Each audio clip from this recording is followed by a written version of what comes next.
ಏನಾಗ್ತದೆ ಅವರೇ ಹೊಣೆಗಾರರು, ನಾವು ಜವಾಬ್ದಾರಿ ಅಲ್ಲ, ಅದಕ್ಕೆ ನಾವು ಜವಾಬ್ದಾರಿ ಅಲ್ಲ. ಹಾಗಾಗಿ ಎಸ್ ಪಿ ಅವ್ರನ್ನ ಕರೆದು ಹೇಳಿದ್ದೇವೆ, ಅವನ್ ಗಂಟೆ ಕಾಯ್ತೇವೆ, ಅರ್ಧ ಗಂಟೆ ಕಾಯ್ತೇವೆ, ಶಾಂತಿಯುತವಾಗಿ ಕಾಯ್ತೇವೆ.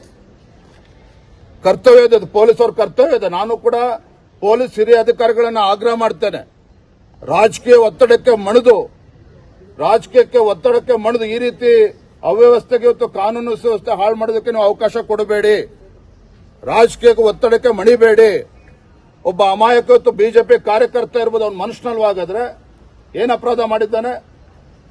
ಹಾಗಾಗಿ ನಾವು ಶಾಂತಿಯುತವಾಗಿ ಕಾಯ್ತೇವೆ. ಪೊಲೀಸರು ಯಾವ ನಿಟ್ಟಿನಲ್ಲಿ ಕ್ರಮನ ಕೈಗೊಳ್ತಾರೆ ನಾವು ಕಾಯ್ತೇವೆ. ಇಲ್ಲೇನೆ ಬಿಜೆಪಿ ಇದರಲ್ಲೇ ರಾಜಕಾರಣ ಮಾಡ್ತಾ ಇದೆ ಅಂತ ಹೇಳಿ ನೋಡ್ರಿ, ಆ ಪೊನ್ನಣ್ಣನ ಹೇಳಿಕೆ ನಾನು ಗಮನಿಸಿದ್ದೇನೆ. ಸಾವಿನ ಮನೆಯಲ್ಲಿ ಬಿಜೆಪಿ ರಾಜಕಾರಣ ಮಾಡ್ತಾರೆ ಅಂತೇಳಿ ನಾಚಿಕೆ ಆಗಬೇಕಿತ್ತು ಒಬ್ಬ ಶಾಸಕನಿಗೆ. ಮುಖ್ಯಮಂತ್ರಿಗಳ ಕಾನೂನು ಸಚಿವರ ಬಾಯಲ್ಲಿ ಈ ಮಾತುಗಳು ಬರಬಾರ್ದಿತ್ತು. ಪ್ರಾಮಾಣಿಕರಿದ್ದಿದ್ರೆ ನನ್ನ ಅವನ ಹೆಸರು ಉಲ್ಲೇಖ ಮಾಡಿದಾಗ ತತ್ಕ್ಷಣ ನಾನು ತಯಾರಿದ್ದೇನೆ, ಹಾಕ್ಲಿ ಎಫ್ಐಆರ್ ನನ್ನ ಮೇಲೂ ಹಾಕ್ಲಿ ಅಂತ ಹೇಳಬೇಕಿತ್ತು.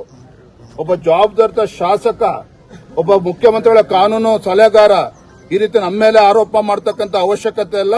ಇವತ್ತು ನನ್ನ ಕಾರ್ಯಕರ್ತ, ಭಾರತೀಯ ಜನತಾ ಪಾರ್ಟಿ ಕಾರ್ಯಕರ್ತ ಆತ್ಮಹತ್ಯೆ ಮಾಡ್ಕೊಳ್ಳೋದಕ್ಕೆ ಇದೇ ಶಾಸಕರು ಹೊಣೆಗಾರರು, ಇವರೇ ಕಾರಣಕರ್ತರು. ಅಲ್ಲ ಅವರು